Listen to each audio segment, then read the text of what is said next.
Hello there, I'm Assassin and I'm making a reaction video. Well, I was meant to make a reaction video, sorry the desk's a bit messy. We're reacting to, we're reacting to some short horror stories. That's all for now. Let's start with the video. Also, this is probably not going to be edited, it's probably just going to go out raw. I don't know how to edit these videos yet, so forgive me for that. Just cleaned up the room as well, so let's start the video. This is an unbelievable true story that really happened to me. Sounds like This happening completely changed my whole life. Yep. Now, I'm not who I used to be anymore. One day 5 years ago, I was watching YouTube as usual. While scrolling down through my recommendeds, I found a thumbnail of a YouTuber who looked exactly the same as me. Hugely surprised, I clicked it. To my surprise, the YouTuber in the video had my face. I mean, his eyes, nose, mouth, and even the shape of his nostrils looked just like mine. Also, his voice, the way he smiled, the shape of his eyebrows, and the spots on his face looked exactly the same as mine. When I first saw the video, I thought maybe I had uploaded it and had some partial amnesia or something. But obviously that didn't make sense. How could I have made that many videos and not remember them? I showed it to my parents and friends. I told them it wasn't me, but they just laughed at me, saying things like, "Don't be ridiculous. So what, is this your doppelganger?" No matter how hard I tried to explain, they didn't believe me. They just kept giggling watching those videos. They were completely convinced that the YouTuber in the video was me. I asked my mom if I had a twin brother or something, but she said, "Are you making a prank video or something like that? Oh, you really are a YouTuber." Well, even if I had a twin, that wouldn't actually explain anything. Even twins don't look exactly the same. Suddenly I wondered if someone made a composite with computer graphics using my face image. You want this to be the last YouTube ad you ever see? Well, switch your browser and block them all. That's right, no YouTube ads, faster video. But why? I'm not a celebrity or a handsome guy. Why would anyone use my face? I'm just an ordinary dude. So I sent an email with my picture to the YouTuber to figure out the truth.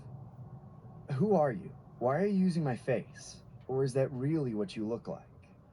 I also sent some pictures of my forearm with an old burn scar that I got when I was 7, and my belly button, which looked very unique. I thought these things could never be the same.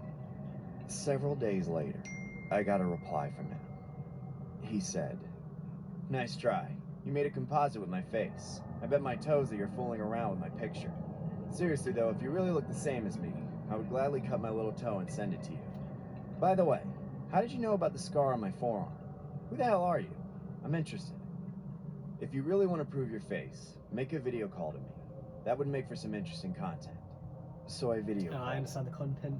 As soon as the video was on, both he and I grabbed our hearts and we began to suffocate. Exactly the same faces. There were 2 of me. I barely pushed an end call button, and when his face disappeared, the pain also stopped. He also looked extremely shocked. I mean, his face looked exactly the same as when I got shocked. I sent an email saying, "Now you believe me? You gonna cut off your toe?" He didn't answer. Then, one day, a new video was uploaded on his channel with the title, "The Doppelganger." When I found it, I got goosebumps all over, but I couldn't help but check it out. In the video, he kept gazing at the camera with an expressionless face for a while. Then, with a bizarre smile, he picked up a mirror and began to stare at himself inside of it. He kept staring at himself for almost an hour, laughing like crazy.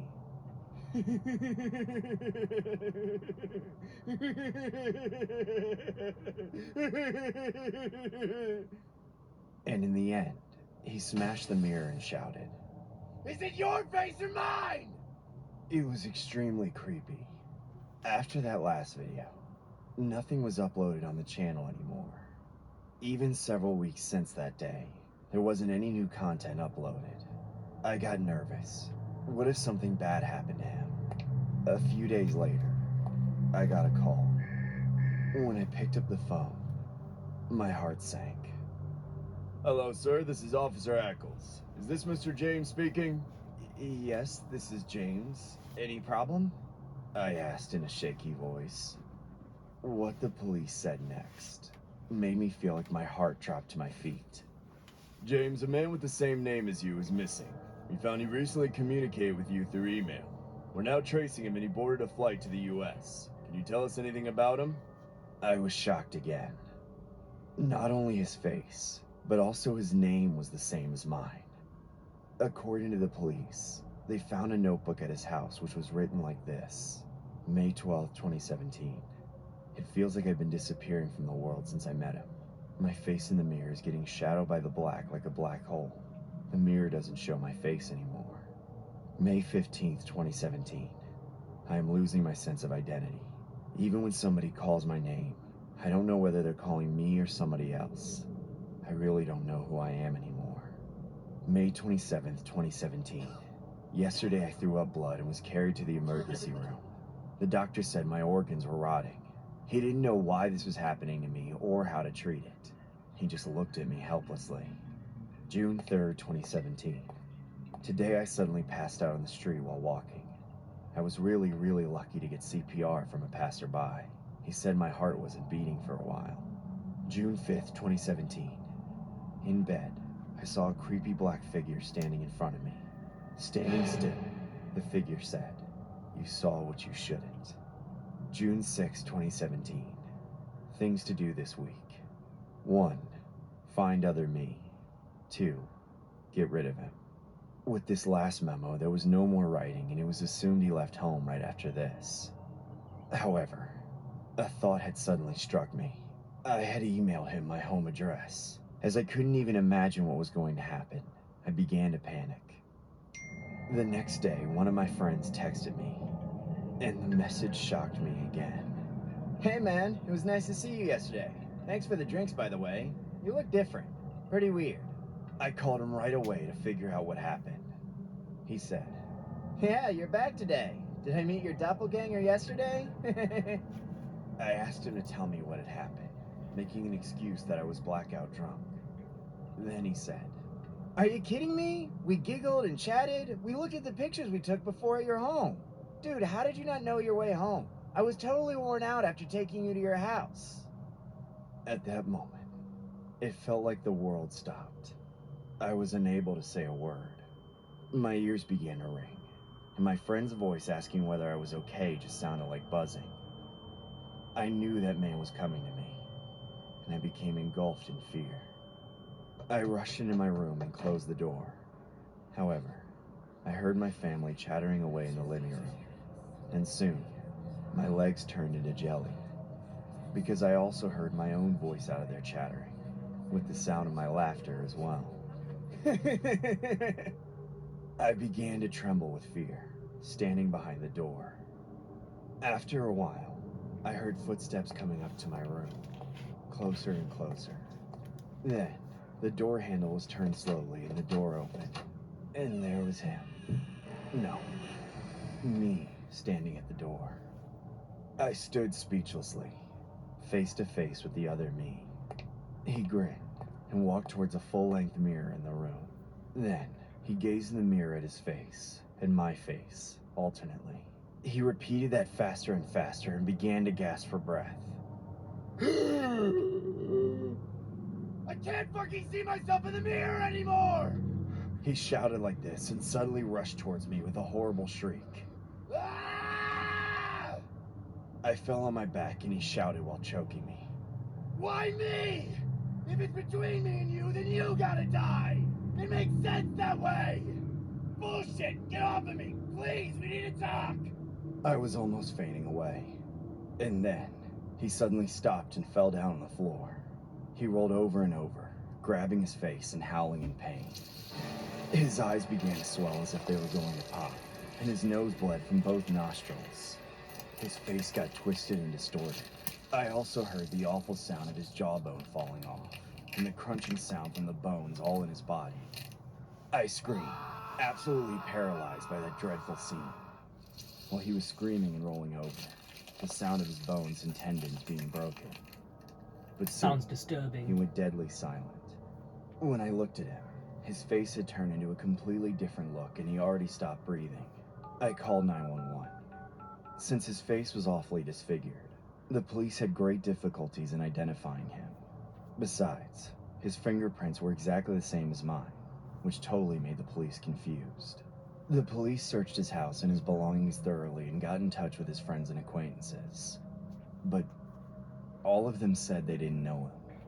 After all this, it was closed as an unsolved case, without any result.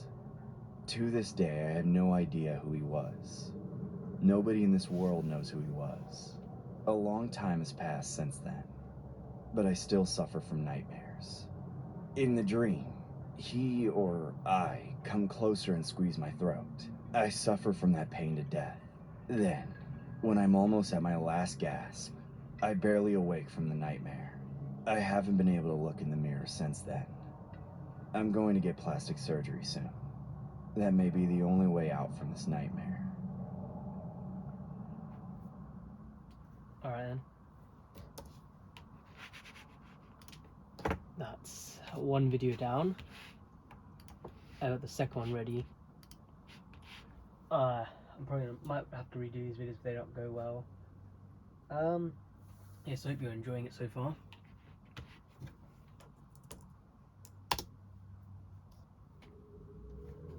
My name's Ethan, and I have a true horror story that happened to me when I was 13. I am currently 15 years old. I woke up in my bed one night, drenched with sweat. I had a nightmare, but couldn't remember all the details. I glanced around my room, and it looked like the walls were blood red when I knew that they were blue. I heard a loud scrape at my door, and then it swung open. Out came a hand attached to an arm that was 6 feet long. When I woke up again and looked around, this time I was in the middle of my living room. Right away, my eyesight started getting blurry and weird.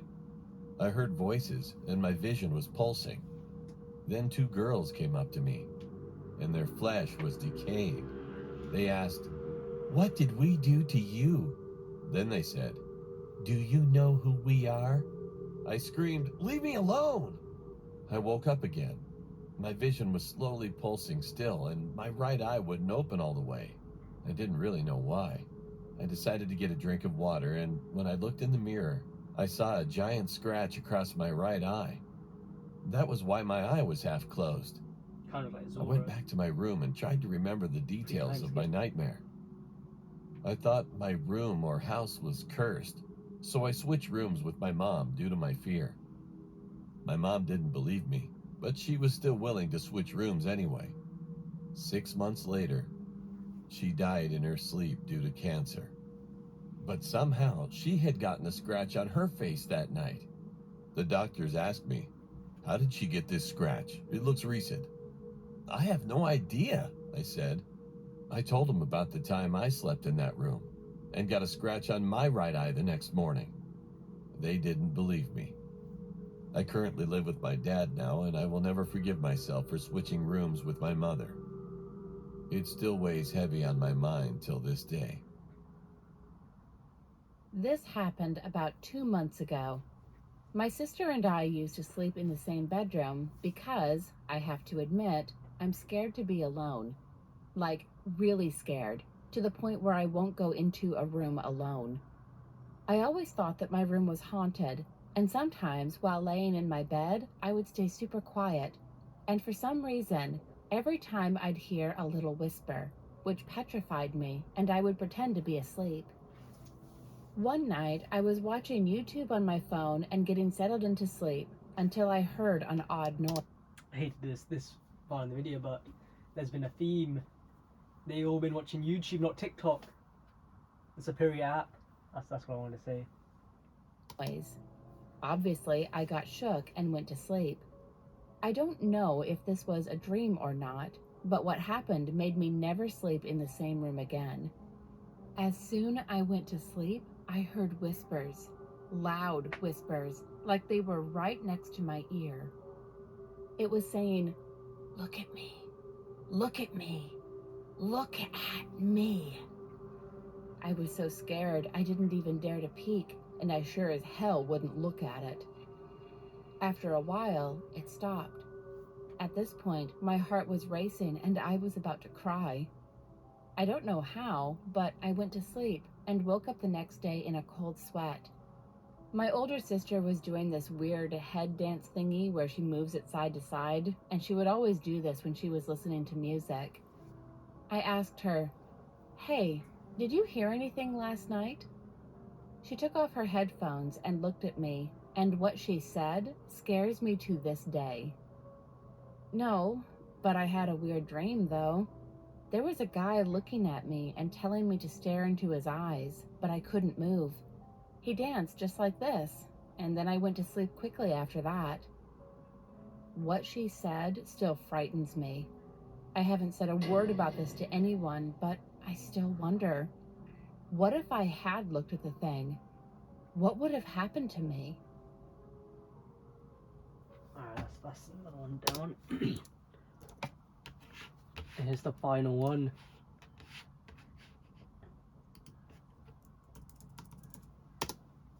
Hope you enjoy.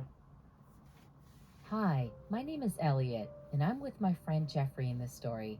Jeffrey. Little warning, this story is probably disturbing or may be uncomfortable for you. Jeff and I had been friends for almost 15 years now.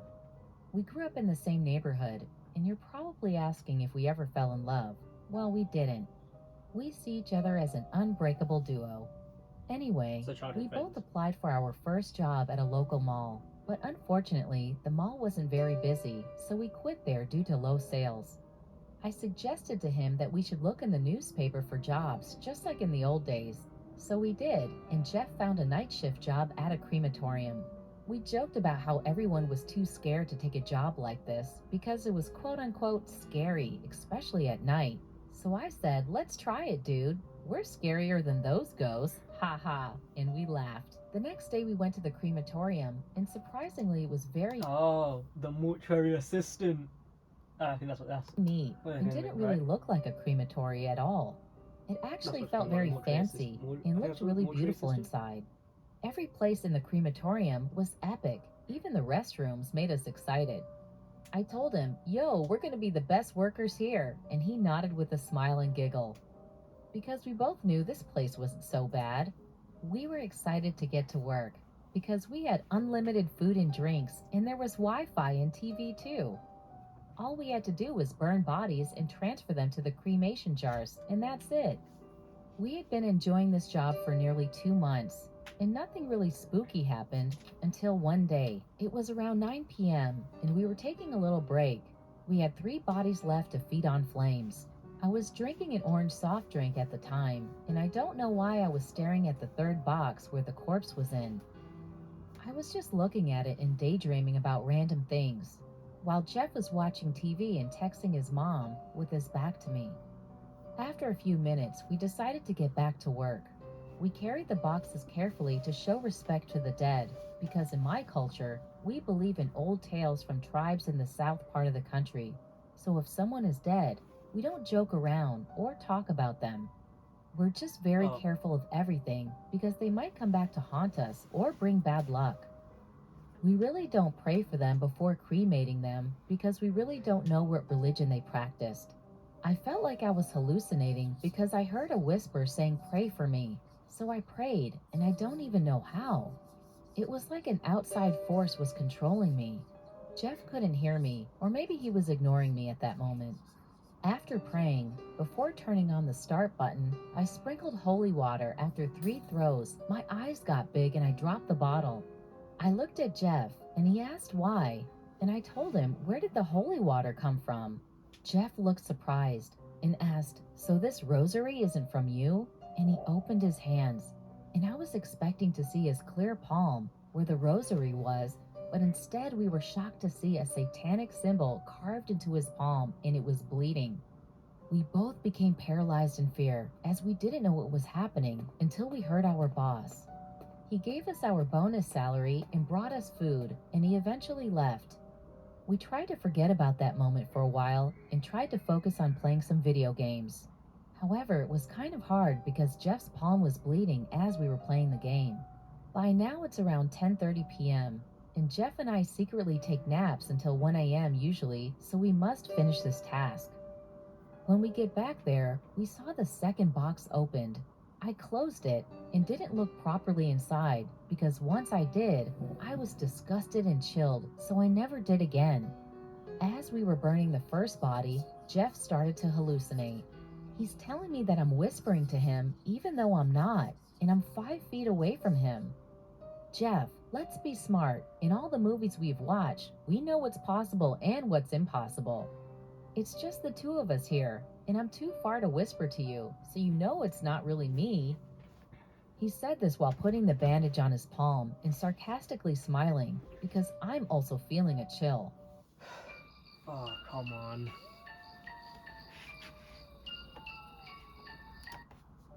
We have to wait 1 to 3 hours for the body to turn to ashes. So it's almost 1 a.m. and we still haven't taken a nap yet, so I'm getting cranky. The hell, because we haven't had our nap tonight. We'll surely have more customers later and we'll end up being here all night and day. Jeff tried to calm me down. I look back and the damn second box is open again, and I was mad because I know I closed it. Now I'm really confused. I open the box in half and the body is missing. I screamed and looked at Jeff and saw him escaping from the window, and I yelled, "Where are you going? Don't leave me here alone." I was so angry and sad at the same time. My tears automatically were flowing. Every time I'm angry, my heart beats so fast, so I just throw anything I see. But this time, I felt betrayed. Jeff shouted, "They're gonna kill us both. If you want to come with me, let's get out of here. Forget that stuff and come on quickly." I ran and closed my eyes till he held my hands and we ran to a convenience store. He That's bought me pretty some water convenient. and we sat inside. I asked him, "The place is gonna burn down. What are you thinking, Jeff?" My face was so near him, I wanted to slap him. "Let it burn down," he said. I was shocked at his answer. He never spoke like this. He always cared and was empathetic, but this time he seemed heartless. I asked him then, "What do you mean they try to kill us?" He replied, "I killed the man in the second box." He was disguising his voice in a female voice, in your voice, and was saying things like, you killed me," repeatedly in a manipulative, sad voice. I really didn't know what to say, but I believed him. And I know that he'll open up to me since we're close friends, so I asked him, "How? What?" Him on the car? He said, Oh. "I was fishing one day with 4 male classmates. I saw him from the back of our wood house, but I ignored him at first. So we decided to make a bonfire and stayed outside and enjoyed the serene nature around us. The lake was so clear and the sky was so beautiful and the stars were luminous. We decided to go and tell stories till we fell asleep. I woke up in the morning alone and it seems they all had left me. I only saw my bag, but also saw Eric's bag, so I felt relieved. As I went to check, a hand grabbed me, and it was that guy, and he's naked, and he keeps shutting my mouth. In short, he was trying to rape me. There was a little tree beside him, so I let my dark side control me. I smashed his head to the tree, and when he fell down, I grabbed a big rock and dropped it on his head. I wasn't done yet.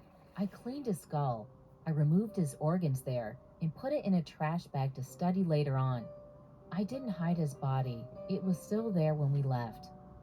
I was surprised by this story. I had no idea about him studying these things. I couldn't move and believed that I'm friends with a psychopath. But instead of staying away or leaving him, I hugged him and cried. I'm not sure why, but that's what I did. That's all I remember for now. Today we live together. He's like my little brother, and I'm helping him to cure his mental disorders. We also started babysitting his niece and nephew and quit our other job. Surprisingly, when our boss came back, he saw nothing but cleanliness. Yeah, it reminds me of the Mortuary Assistant, the horror game. And that was all. Okay, Oh, crap. Paramount Plus. No. Yeah. So, thank you so much for watching. I hope you enjoyed. And maybe I'll see you in my next video. Until then, bye bye.